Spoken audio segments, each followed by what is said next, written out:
2021 தேர்தல்ல கூட நேரடியாக அதிமுகவிடம் பேரம் பேசி 200 கோடி ரூபாய் சீமான் வாங்கியிருக்கார். ஒருத்தன் கூட்டணி வச்சு ஒரு 5 சீட்டு வாங்கி அதுல ஒரு 2 சீட்டு ஜெயிச்சு அந்த செல்வாக்க பயன்படுத்தி என்ன சம்பாதிக்க முடியுமோ அதை விட பல மடங்கு பணத்தை கூட்டணி வைக்காம வெறுமனே ஓட்ட உடைப்பதன் மூலியமாகவே நாம் தமிழர் கும்பலானது ஒரு வசூல் வேட்டை நடத்திட்டு இருக்காங்க. சீமான பல வகையில் ப்ரமோட் செய்ய ரோட்ல படுத்து பொருளாத குறையா வேலை செய்த ராஜவேல் நாகராஜன் அவர்களே இந்த குற்றச்சாட்டு எல்லாம் உண்மைதான். சீமான் காசுக்காக வேலை செய்யக்கூடிய ஒரு நபர் மட்டும்தான், அவருக்கு எந்த நிலைப்பாடும் கிடையாது அப்படிங்கறதான் இன்றைக்கு வெளிப்படுத்தி இருக்காரு. ஆனாலும் இடுமாவனம் கார்த்தியோ சாட்டை துரைமுருகனோ இப்ப பாக்கியராஜன் அவங்க கட்சியை சார்ந்த மாநில நிர்வாகி கூட திமுகவுடைய ரவுடித்தனத்தை நாங்க தினசரி எதிர்கொள்றோம், நீ எல்லாம் ஒரு பெரிய மேட்டர் இல்ல அப்படின்ற மாதிரி ஒரு ட்வீட் போடுறாரு. ஆனால் இந்த விவகாரம் குறித்து தற்போது வரை மௌனம் சாதிப்பதற்கான காரணம் என்ன? எங்க அண்ணனை பார்த்து இப்படி ஒரு குற்றச்சாட்டு நீ வைக்கலாமா? எங்க அண்ணன் யாரு தெரியுமா?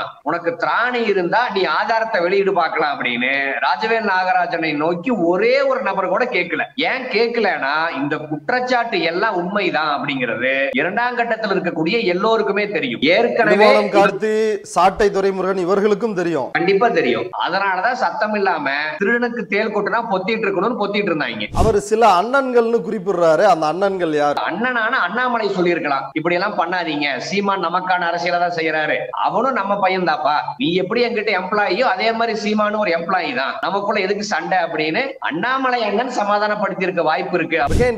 ஒரு பேட்டி கொடுத்திருக்கிறார் சீமான். அந்த பேட்டியில நான் என்ன வண்டியில போறேன்னு விமர்சிக்கிறாங்க, நான் போடுற செருப்பை விமர்சிக்கிறாங்க. இன்னைக்கு கூட 40,000 ரூபாய்க்கு ஒரு டிஷர்ட் போட்டிருக்கிறாங்கன்னு ஒரு விமர்சனம் வந்திருக்குது. மற்ற எல்லா கட்சிகளையும் குறை சொல்லக்கூடிய சீமான் முதல் நேர்மையாளரா? திமுக இருப்பவர்களோ அதிமுகவில் இருப்பவர்களோ இன்னும் பல கட்சிகள் இருக்கக்கூடியவர்களோ இன்னும் செல்வாக்காக வசதியாக கூட வாழலாம். ஆனா நீதான நான் மட்டும்தான் ஒழுக்க சீலன்னு சொல்ற, உன்ன நோக்கி தான் கேள்வி கேட்க முடியும். 2016 தேர்தல் நினைக்கிறேன், அப்போது நாம் தமிழர் சார்பாக போட்டியிட்டதுல 90% பேர் இன்றைக்கு அந்த கட்சியிலேயே கிடையாது. 234 தொகுதியில 90% எத்தனை நீங்களே கணக்கு போட்டுக்கோங்க. கிட்டத்தட்ட 200 வேட்பாளர்கள் அந்த கட்சியிலேயே நீங்க கிடையாதுன்னா எல்லாம் தேர்தலை செலவு பண்ணி ஓட்டாண்டியானவங்க ஒரு பக்கம், சீமானை நம்பி ஏமாந்தவங்க ஒரு பக்கம், இஸ்லாமியர்னா இஸ்லாமியர் தான். ஆனா அந்த இஸ்லாமியருக்குள்ளேயே பிளவை ஏற்படுத்தும் விதமாக தமிழ் பேசக்கூடிய இஸ்லாமியர் நீ நம்ம இனம், உனக்கு தான் இடஒதுக்கீடு எல்லாம் கிடைக்கணும், அவன் பாரு உருது பேசிட்டு நம்ம இடஒதுக்கீட்டையும் வாங்கிடுறான் அப்படின்னு தமிழ் இஸ்லாமியர்களையும் உருது இஸ்லாமியர்களையும் பிரிக்கும் இப்படி ஒரு அரசியலை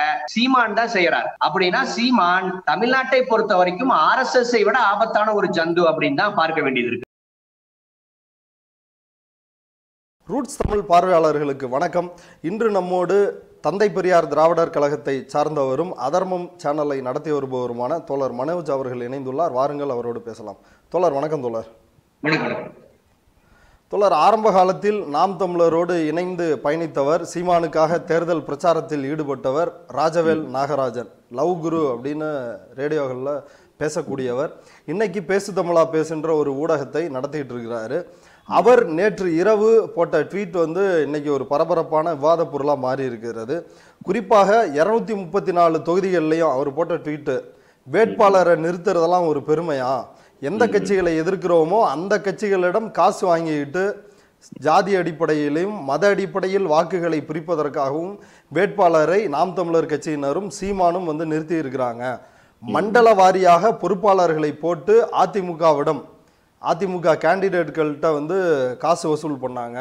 அதே போல இன்றைக்கு அமைச்சர்களாக இருக்கக்கூடிய திமுக அமைச்சர்கள் போட்டியிட்ட தொகுதிகளையும் இப்படி கேண்டிடேட்டுகளை சப்ப கேண்டிடேட்டை போடுறதுக்காக பணம் நிதி வசூல் செய்திருக்கிறார் சீமான் அப்படின்ற ஒரு குற்றச்சாட்டை வச்சிருக்கிறாரு.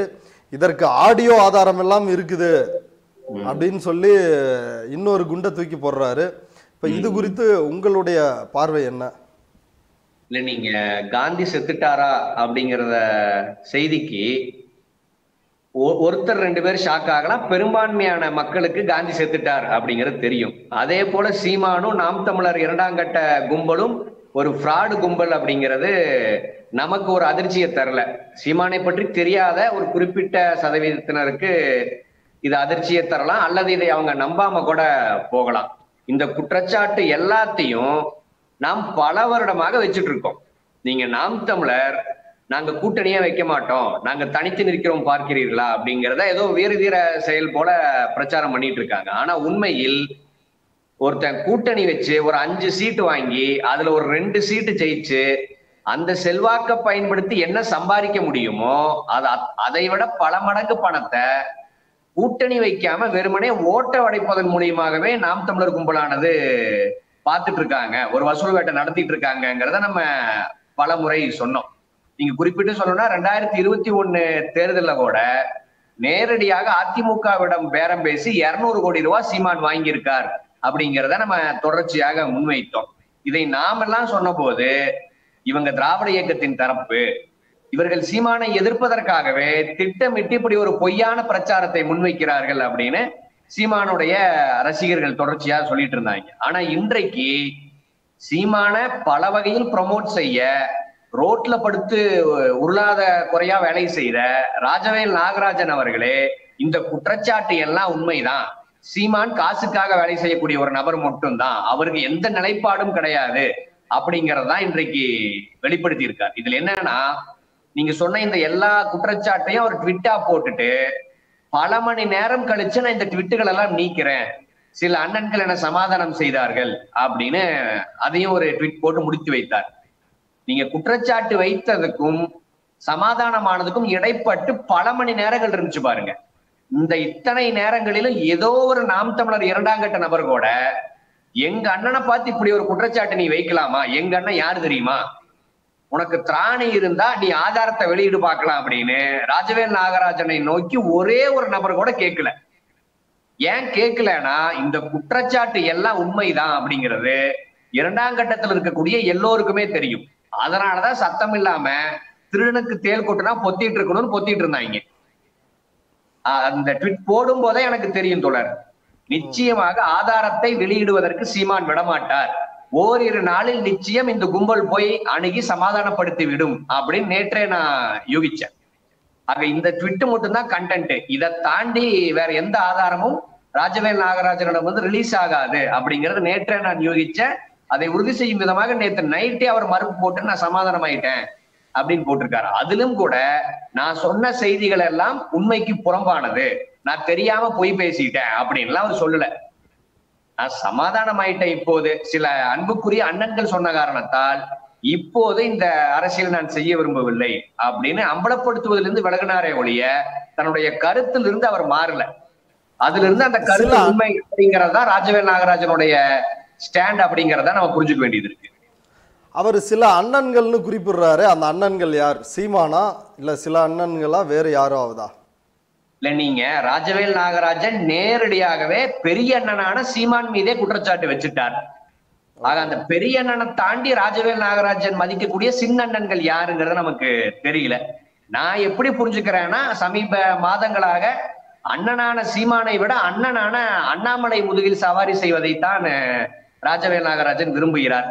ஆக அண்ணனான அண்ணாமலை சொல்லியிருக்கலாம், இப்படி எல்லாம் பண்ணாதீங்க, சீமான் நமக்கான அரசியலை தான் செய்யறாரு, நம்ம இத்தனை வருஷமா திராவிட எதிர்ப்பு பெரியார் எதிர்ப்பு பண்ணோம், அதெல்லாம் வேலைக்கு ஆகல, ஆனா சீமான் அண்ணன் சில வருடங்கள்லயே தமிழ் முகத்தோட அதை செஞ்சு காமிச்சிட்டாரு, ஆக அப்பேற்பட்ட அண்ணனுக்கு பின்னடைவை நீங்கள் ஏற்படுத்த வேண்டாம், அவனும் நம்ம பையன்தாப்பா, நீ எப்படி என்கிட்ட எம்ப்ளாயியோ அதே மாதிரி சீமானும் ஒரு எம்ப்ளாயி தான், நமக்குள்ள எதுக்கு சண்டை அப்படின்னு அண்ணாமலை அண்ணன் சமாதானப்படுத்தி இருக்க வாய்ப்பு இருக்கு அப்படின்னு தான் நான் புரிஞ்சுக்கிறேன். ஓகே, இப்போ தேர்தல் நேரங்களில் இப்படி அந்த சம்பந்தப்பட்ட கட்சிகள் குறிப்பாக அதிமுக திமுக இப்போ இந்த வேட்பாளர்களிடம் பணத்தை வாங்கி என்ன மாதிரி இப்போ கேண்டிடேட்டு அங்கே போட்டு தான் ஆகணும், இப்போ நாம் தமிழரில் கட்டாயம் ஒரு 5-10 பேராவது இந்த சட்டமன்ற தேர்தலில் நமக்கு இந்த தொகுதிகளில் சீட்டு கிடைக்கும் அப்படின்னு கடுமையாக வந்து வேலை செஞ்சுருப்பாங்க. ஏன்னா கூட்டணியும் இல்லாதனால் ஒரு கட்சிக்குள்ளே தான் அந்த போட்டின்றது இருக்க போகுது. இவர்களை எப்படி தட்டி கிளைப்பாரு, இவங்களை எப்படி வந்து காம்ப்ரமைஸ் பண்ணுறாரு சீமான்? இல்ல, என்னன்னா இப்படி பணம் வாங்குவது அந்த வேட்பாளர்களுக்கே தெரியாது. அதன் காரணமாக தான் இந்த வேட்பாளர்கள் அவங்களுடைய சொந்த காசை தூக்கி எலெக்ஷன்ல போட்டுட்டு ஓட்டாண்டியா பல நாம் தமிழர் வேட்பாளர்கள் இன்றைக்கு நிற்பதற்கு காரணம், இந்த பணம் எல்லாம் நேரா சீமான் வீட்டுக்கு போயிடும், வேட்பாளர் வீட்டுக்கு போகாது. இந்த அட்ஜஸ்ட்மெண்ட் எதுக்குன்னா, நாங்க பிரச்சாரத்தின் போது திமுகவை தான் திட்டுவோம், அதிமுகவை சீண்ட மாட்டோம். அதே போல மிக முக்கியமாக நீங்க இஸ்லாமியர் ஓட்டும் கிறிஸ்துவர் ஓட்டும் திமுகவுக்கு போகுமானால் அந்த இடத்தில் நாங்க ஒரு நாம் தமிழர் வேட்பாளரை நிற்க வைத்து, அதாவது ஒரு இஸ்லாமிய வேட்பாளரை ஒரு கிறிஸ்துவ வேட்பாளரை நிற்க வைத்து திமுகவுக்கு போற ஓட்டை நாங்க உடைச்சு தர்றோம் அப்படிங்கிற இந்த வேலைக்காக தானே ஒழிய தேர்தல் செலவுக்காக இந்த காசு கிடையாது. தேர்தல் செலவுக்குனா தான் நேரடியா வேட்பாளர்கிட்ட போகும். வேட்பாளர் நோட்டீஸ் அடிக்கிறதுக்கு, துண்டறிக்கைக்கு, வாகன பிரச்சாரத்துக்கு அந்த காசை பயன்படுத்துவார். நீங்க எந்த வேட்பாளரை வேணா கேளுங்க. இதற்கு முன்னாடி நாம் தமிழர்ல இருந்தவங்களையாச்சும் கேளுங்க, இப்போது நாம் தமிழர்கள் பயணிப்பவர்களிடமும் கேளுங்க. தலைமையிடமிருந்து உங்களுக்கு தேர்தலின் போது காசு வருகிறதா அப்படின்னு கேட்டா 1 ரூபா கூட வராது.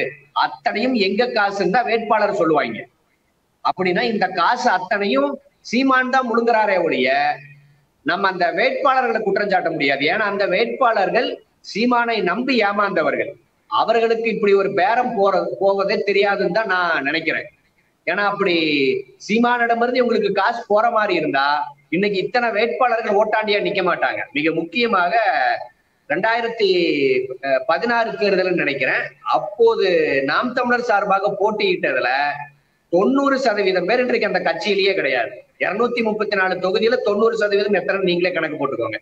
கிட்டத்தட்ட 200 வேட்பாளர்கள் அந்த கட்சியிலேயே நீங்க கிடையாதுன்னா எல்லாம் தேர்தலை செலவு பண்ணி ஓட்டாண்டியானவங்க ஒரு பக்கம், சீமானை நம்பி ஏமாந்தவங்க ஒரு பக்கம், இன்னொன்னு நாங்க இத்தனை பெண் வேட்பாளர் நிறுத்தியிருக்கோம் பாருங்க அப்படின்னு கணக்கு காமிப்பதற்காக தெரிஞ்சவங்களோட சித்தப்பா பொண்ணு, அத்தை பொண்ணு, அரசியல்லாம் என்னன்னே தெரியாது இவங்களையெல்லாம் கூட்டிட்டு வந்து வேட்பாளராக கணக்கு காமிச்சு அதை ஒரு ஸ்டண்ட் மாதிரி அவங்க அடிச்சாங்க.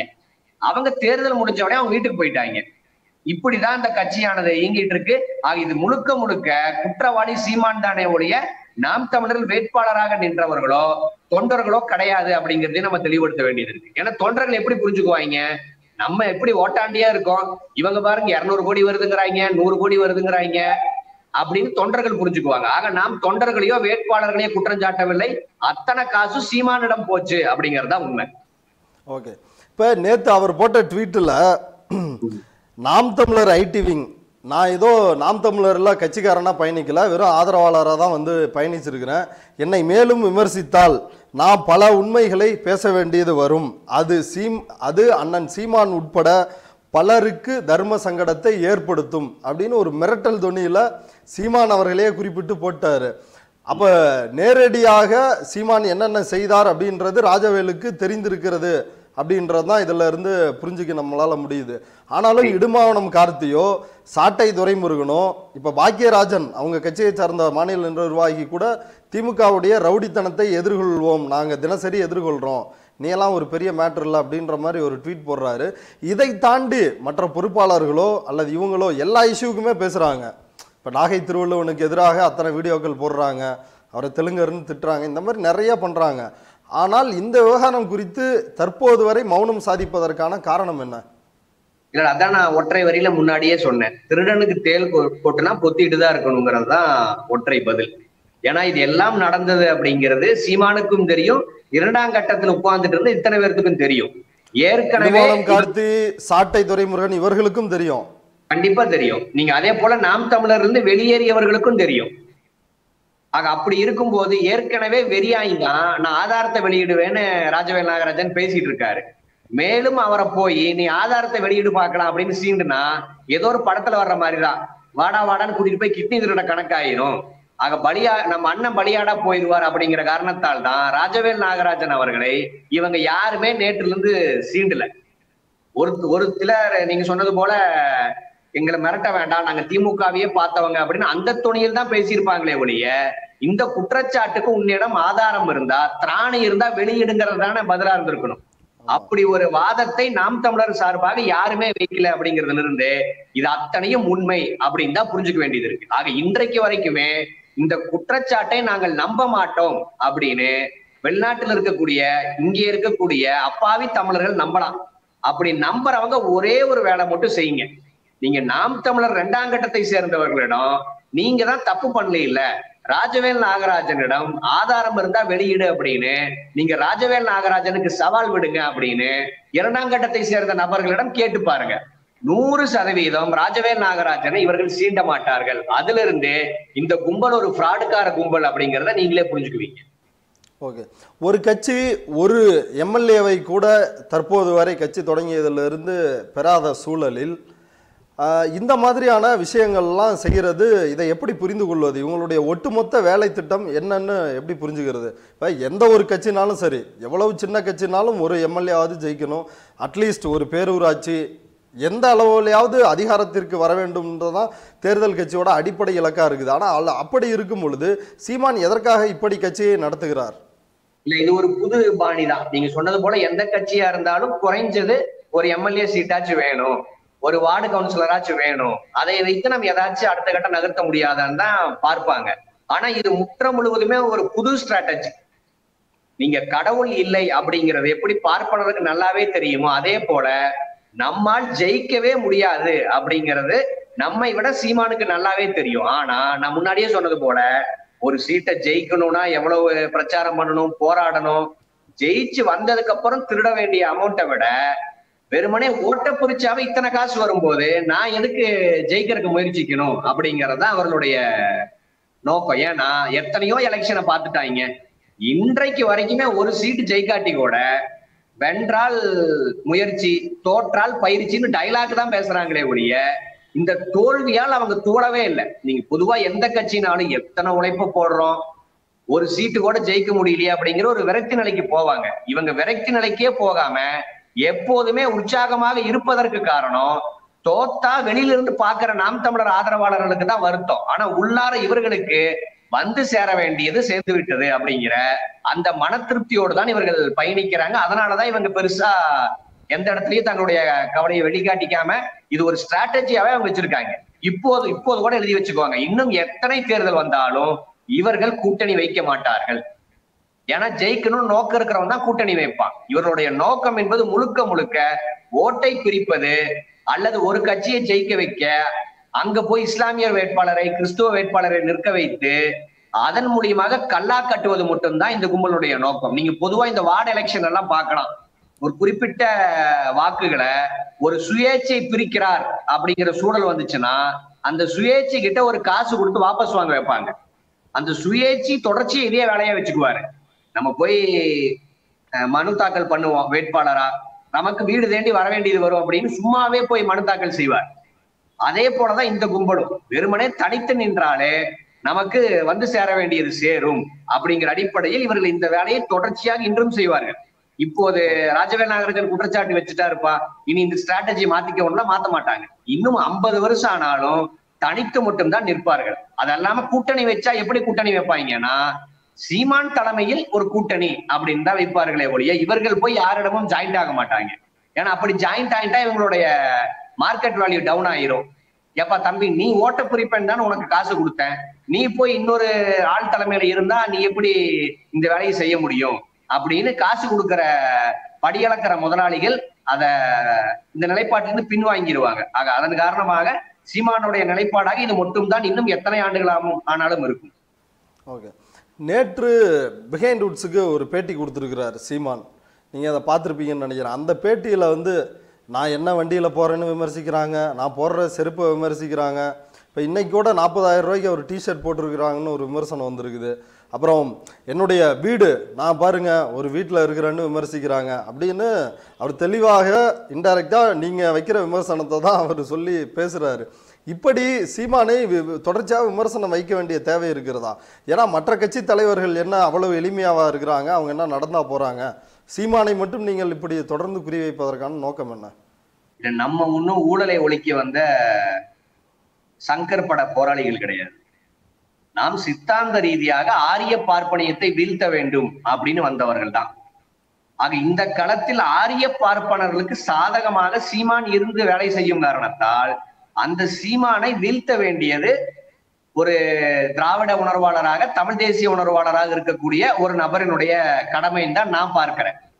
ஆக அப்படி இருக்கும்போது மற்ற எல்லா கட்சிகளையும் குறை சொல்லக்கூடிய சீமான் முதல் நேர்மையாளரா அப்படிங்கிற கேள்வி நாம் வைக்க வேண்டியது இருக்கு. அதன் காரணமாக தான் இதெல்லாம் அம்பலப்படுத்துறமே ஒழிய திமுக இருக்கிறவங்க, அதிமுக இருக்கிறவங்க எல்லாம் வறுமையில வாழ்றாங்க, சீமான் மட்டும் தான் வசதியா இருக்கார் அப்படிங்கிற அடிப்படையில் கிடையாது. சீமானை விட திமுக இருப்பவர்களோ அதிமுகவில் இருப்பவர்களோ இன்னும் பல கட்சிகள் இருக்கக்கூடியவர்களோ இன்னும் செல்வாக்காக வசதியாக கூட வாழலாம். ஆனா நீதானே நான் மட்டும்தான் ஒழுக்க சீலன்னு சொல்ற. ஆக உன்ன நோக்கிதான் கேள்வி கேட்க முடியும். நீங்க திமுக காரங்களோ அதிமுக காரங்களோ நாங்க வறுமையில வாழ்றோம், நாங்க பரம ஏழைகள்னு யாராச்சும் சொல்றாங்களா? சொல்லக்கூடிய சீமானை நோக்கிதான் அந்த கேள்வி எழுப்பணும். அதுவும் கூட சீமான் வசதியா வாழ்றாரு, பணக்காரரா இருக்காரு அப்படிங்கிற அடிப்படையில் கிடையாது. ஏன்னா சீமான் பின்னாடி போகக்கூடிய இளைஞர்கள் உண்மையாக தமிழ் தேசியத்தை நேசிக்கக்கூடிய இளைஞர்கள். ஆக அந்த இளைஞர்களுக்கு சீமான் யாருன்னு காட்ட வேண்டிய தேவை இருக்கு. ஆக நீங்கள் நம்புவது போல சீமான் ஒண்ணு தமிழ் தேசிய போராளி எல்லாம் கிடையாது, அவர் ஒரு பிழைப்புவாதி அப்படின்னு சீமானை அம்பலப்படுத்தி அந்த இளைஞர்களை மீட்டு உண்மையான தமிழ் தேசியத்தின் பக்கம் கொண்டு வரணுங்கிறதான் டார்கெட்டே ஒழிய தனிநபரான சீமானு நல்ல டிஷர்ட் போடுறாரு, நல்ல பெரிய பெரிய கார்ல போறாரு அப்படிங்கிற அந்த தனி மனித காழ்ப்புணர்ச்சி கிடையாது. ஏன்னா நம்மள 2000 வருஷமா சூத்திரனா சொன்ன பாப்பான் இந்த மண்ணில் வசதியா தான் வாழ்றான். ஆக அப்படி இருக்கும்போது சூத்திரனான சீமானும் வசதியா வாழட்டும், அதெல்லாம் சிக்கல் கிடையாது. ஆனா அவர் அந்த பார்ப்பனர்களுக்கே சாதகமான அரசியலை செய்யும் போது சீமானுடைய எல்லா செயல்பாட்டையும் கேள்விக்குறியாக்கி அவரை அம்பலப்படுத்த வேண்டியது காலத்தின் தேவையா இருக்கிறனாலதான் செய்யறமே ஒழிய மற்றபடி இது ஒரு ஊழல் ஒழிப்பு நகர்வும் கிடையாது. நீங்க சில கட்சிகள் இருப்பாங்க, இயக்கங்கள், யாரு சொத்து அளவுக்கு மீறி சொத்து வச்சிருக்காங்களா போய் கேஸ் போடுவாங்க, இந்த கார் எப்படி வந்துச்சுன்னு போய் ஆர்டிஐல போட்டு கேட்பாங்க. அந்த மாதிரி வேலையை நாம் செய்யல. சீமான் ஒரு RSS நபருங்கிற அடிப்படையில் தான் சீமான் அம்பலப்படுத்துறோம். ஓகே, இந்த விவாதத்தினுடைய இறுதி கேள்வியாக இப்போ ராஜவேல் நாகராஜன், இப்போ அந்த தஞ்சை பகுதி குறிப்பாக அரியலூரை சார்ந்த மாணவி லாவண்யா, அவங்களுடைய மரணத்தில் அண்ணாமலை எடுத்த ஸ்டாண்டே எடுத்து தான் அந்த டைம்ல இருந்து தான் அவர் வெளில வர்றார். ஒரு முழுக்க ஒரு இந்துத்துவ ஆதரவாளராக இன்னைக்கு வந்து மாறி நிற்கிறாரு. சீமானோடும் இணைந்து பயணிக்கிறார், இன்னைக்கு அண்ணாமலையோடும் இணைந்து பயணிக்கிறார். அந்த லைனில் வந்து அவங்களுக்கு எந்த சிக்கலுமே இல்லாமல் இருக்குது. இப்போ இன்னும் சொல்லப்போனால் சீமானை எப்படி ஆதரித்தாரோ அதை விட இன்னும் ஒரு மடங்கு மேலே போய் ஆதரிக்கிறார். இன்னும் சொல்லணும்னா மோடி கையில் குஜராத் படுகொலையில் இரத்தக்கரை படிந்து தான் இருக்குது, எத்தனை நாளைக்கு இதையே சொல்லிட்டு இருப்பீங்க அப்படின்ற வரைக்கும் கேட்குறாருன்னா இப்போ இதை எப்படி வந்து புரிந்து கொள்வது? ஒரு தமிழ் தேசியவாதியாக சீமானுடைய ஆதரவாளராக காட்டிக்கொண்டவர் இந்த எல்லையில் வந்து நிற்கிறாரு, இதை எப்படி புரிஞ்சுக்கலாம்? அப்படின்னா சீமான் பேசிய தமிழ் தேசியமானது இறுதியில் இங்கேதான் போய் நிற்கும் அப்படின்னு தான் புரிஞ்சுக்க வேண்டியது இருக்கு. யார் யாரெல்லாம் திராவிட எதிர்ப்பு, பெரியார் எதிர்ப்பு பேசிட்டு இந்த மண்ணில் உலாவுறாங்களோ அவர்கள்லாம் ஒரே இடத்தில் சங்கமிப்பார்கள் அப்படிங்கிறதுக்கு ராஜவேல் நாகராஜன் அவர்கள் தான் சிறந்த உதாரணம். நீங்க ஏன்னா பெரியாரை யார் யாரு திட்டுறாங்கன்னு பாருங்க. மணியரசன் திட்டுவாரு, சீமான் திட்டுவாரு, இது போல எண்ணற்ற வலதுசாரி போலி தமிழ் தேசிய கும்பல்கள் திட்டும். இதே வேலையத்தான காலகாலமாக RSS கும்பலும் பார்ப்பன கும்பலும் செஞ்சுட்டு இருக்கு. நீங்க 2009 முன்னாடி வரைக்குமே பெரியார் யாருக்கு எதிரியா இருந்தாருன்னா பார்ப்பனர்களுக்கு மட்டும் எதிரியாக இருந்தார், இந்திய வல்லாதிக்கத்துக்கு மட்டும் எதிரியா இருந்தார். இன்றைக்கு அந்த பெரியாரை தமிழுணர்வுடைய இளைஞர்களுக்கும் எதிரி அப்படின்னு கட்டமைக்கிற வேலைய இந்த கும்பல் எதன் அடிப்படையில் செய்ததுன்னா RSSோடு கைகோர்த்ததுனாலதான் இந்த இடத்துக்கு வந்து இவர்கள் நின்றாங்க. ஆக நீங்க எப்படி கூட்டி கழித்து பார்த்தாலும் இவர்கள் எல்லோருமே ஒரே கம்பெனில வேலை செய்யக்கூடிய வெவ்வேறு பிரான்ச்சில் இருக்கக்கூடிய எம்ப்ளாயிஸ் அப்படின்னு தான் பார்க்கணும். ஏற்கனவே அவர் பேசின அந்த வீடியோக்களை நீங்க வெளியிட்டு இருக்கிறீங்க. அதாவது பார்ப்பனர்கள் அவங்க தமிழர்கள் தான், வீட்லேயும் தமிழ் பேசுகிறாங்க, வெளியும் தமிழ் பேசுகிறாங்க அப்படின்லாம் சொன்ன சீமான் இன்னைக்கு வந்து அருந்ததியர்கள் ஆந்திராவிலிருந்து வந்தவர்கள் அப்படின்ற ஒரு ஸ்டேட்மெண்ட்டை தொடர்ந்து வைக்கிறாரு. விஜயநகர மன்னர்கள் காலத்தில் தூய்மை பணிக்காக நீங்க கூட்டு வந்தாங்க அப்படின்னு சொல்றாரு, பின்வாங்க மாட்டாரு. அவர் மேல வழக்கு பதிவு போட்டதை வன்மையா கண்டிக்கிறாரு. இல்ல அதுதான் நீங்க இது ஒரு RSSனுடைய ஸ்ட்ராட்டஜின்னு நான் தொடர்ச்சியா சொல்லிட்டு இருக்கேன். RSS எப்படி எதிரிப்பட்டியில் இருக்கக்கூடிய பார்ப்பனர்களை நீக்கிவிட்டு அந்த இடத்தில் வேற ஒரு பொது எதிரியை காமிக்கணுங்கிறதுக்காக இஸ்லாமியர்களை பொது எதிரியாக கட்டமைத்து பார்ப்பனர்களை காப்பாற்றினார்களோ அதே போலதான் இந்த மண்ணில் நூற்றாண்டு காலமாக ஆரிய பார்ப்பனர்கள் தான் தமிழினத்தின் 2000 ஆண்டு கால எதிரிகள் அப்படின்னு ஒரு நேரட்டிவ் நம்ம செட் பண்ண பாத்தீங்களா? அதை உடைக்கும் விதமாக தான் அங்க வேற ஒரு எதிரிய உட்கார வைக்கணும். அதனாலதான் தொடர்ச்சியாக இந்த வந்தேரி அரசியலை பேசி பேசி இதை உள்வாங்கக்கூடிய இளைஞர்கள் மனநிலை என்னவா இருக்கும்? தமிழ் பேசாத இவர்கள் தான் எதிரி, வீட்டுல வேற மொழி பேசக்கூடிய இவர்கள் எதிரி. ஆனா வீட்லயும் தமிழ் பேசக்கூடிய நம்ம மயிலாப்பூர் மாமா நம்மால், நங்கநல்லூர்ல இருக்கக்கூடிய மாமா நம்மால், ஏன்னா அவர் தமிழ்ல தான் பேசுறா அப்படின்னு பார்ப்பனர்கள் மீது ஒரு சாஃப்ட் கார்னரையும் பார்ப்பனர்களுக்கு மாற்றாக வேற ஒரு எதிரியும் கட்டமைக்க வேண்டும் அப்படிங்கிற வேலையத்தான் தொடர்ச்சியாக சீமான் இந்த மண்ணில் செய்தார். நீங்க நினைச்சு பாருங்க, இன்றைக்கு வரைக்குமே இந்தியாவின் பியூரோகிரசியானது பார்ப்பனர்கள் கையில தான் இருக்கு. அதே பார்ப்பனர்கள் எந்தெந்த நாடுகளுக்கு போறாங்களோ அங்கேயும் பார்ப்பன ஆதிக்கமானது பியூரோகிரசியில் இருக்கு. ஆனா அந்த பார்ப்பனர்கள் அரசியல் வலிமையற்று இருக்காங்க, அரசியல் அனாதைகளா இருக்காங்க, அந்த பார்ப்பனரை நான் காப்பாற்ற வந்தேன் அப்படின்னு இதே சீமான் தான் ஒரு பேட்டியில் சொன்னார். ஒப்பீட்டு அளவில் பாருங்க, பார்ப்பனர்கள் அரசியல் அனாதைகளாம், அருந்ததியர்கள் வந்தேறிகளாம். பாவம் அருந்ததியர்கள் எல்லா இடத்திலையும் ஒரு செல்வாக்கோடு அவர் நிர்ணயிக்கக்கூடிய இடத்தில் இருப்பது போலவும் பார்ப்பனர்கள் அப்பாவிகள் அப்படிங்கிறது தான் இவருடைய இந்த முரண்பாட்டை நம்ம பார்க்க வேண்டியது இருக்கு. இந்த வேலையை தொடர்ச்சியாக செய்வார். வெறுமனே ஈரோடு இடைத்தேர்தலுக்காக இதை அவர் பேசல. இது RSS அவருக்கு கொடுத்துருக்கூடிய அஜெண்டா. இன்னைக்கு இது ஒரு பொதுவாதமா மாத்திட்டாரா? இதுவே ஒரு 10 வருஷம் செஞ்சாங்கன்னா தமிழ் உணர்வு அப்படின்னு வரக்கூடிய இளைஞர்கள் அருந்ததியர்கள் எதிரியா பார்க்கணும், இன்னும் பிற சமூகத்தை எதிரியா பார்க்கணும். உருது பேசுகின்ற இஸ்லாமியர்கள் அவங்களையும் தமிழர்களா இருக்க முடியாதுன்றாரு. ஆமா, அதுதான். இப்படி ஒரு நீங்க சொன்னது போல இந்த நேரட்டிவ் RSS செட் பண்ணலையே. அவனை பொறுத்த வரைக்கும் தமிழ் பேசும் இஸ்லாமியரும் எதிரிதான், உருது பேசும் இஸ்லாமியரும் எதிரிதான். இப்படி ஒரு பிளவை RSS செஞ்சது கிடையாது. மொழி அடிப்படையில் இஸ்லாமியர்னா இஸ்லாமியர் தான். ஆனா அந்த இஸ்லாமியருக்குள்ளேயே பிளவை ஏற்படுத்தும் விதமாக தமிழ் பேசக்கூடிய இஸ்லாமியர் நீ நம்ம இனம், உனக்கு தான் இடஒதுக்கீடு எல்லாம் கிடைக்கணும், அவன் பாரு உருது பேசிட்டு வந்து நம்ம இடஒதுக்கீட்டையும் வாங்கிடுறான் அப்படின்னு தமிழ் இஸ்லாமியர்களையும் உருது இஸ்லாமியர்களையும் பிரிக்கும் இப்படி ஒரு அரசியலை சீமான் தான் செய்யறார். அப்படின்னா சீமான் தமிழ்நாட்டை பொறுத்த வரைக்கும் RSS விட ஆபத்தான ஒரு ஜந்து அப்படின்னு தான் பார்க்க வேண்டியது இருக்கு. RSS எதையெல்லாம் நேரடியாக தான் செய்ய முடியாதோ அதையெல்லாம் சீமானை வைத்து செய்ய வைக்கிறது அப்படின்னு தான் சிம்பிளா புரிஞ்சுக்கணும். தமிழ் பேசுறான், உருது பேசுறான், அவன் கன்னடம் பேசுறான் அப்படிங்கிற அடிப்படையில் கல்வியானது மறுக்கப்படல, சூத்திரன் பஞ்சமன்னு பிரிக்கல. மொழியை தாண்டி இனத்தின் அடிப்படையில் தான் பார்ப்பனரை தவிர மீதம் இருக்கக்கூடிய நீ எல்லாரும் சூத்திரம் தான். நீ தமிழ் பேசினாலும் சூத்திரம் தான், கன்னடம் பேசினாலும் சூத்திரம் தான், எந்த மொழி பேசினாலும் நீ சூத்திரம் தான், பஞ்சமம் தான் அப்படிங்கிற இந்த அரசியலை பார்ப்பன கும்பலானது இனத்தின் அடிப்படையில் தான் வச்சாங்க. அப்படி இருக்கும்போது அந்த பார்ப்பன அரசியலை நாமும் அதை இன வரையறையின் அடிப்படையில் பார்ப்பனர் அல்லாதோர் அப்படின்னு தான் பிரித்து பார்க்கணும்.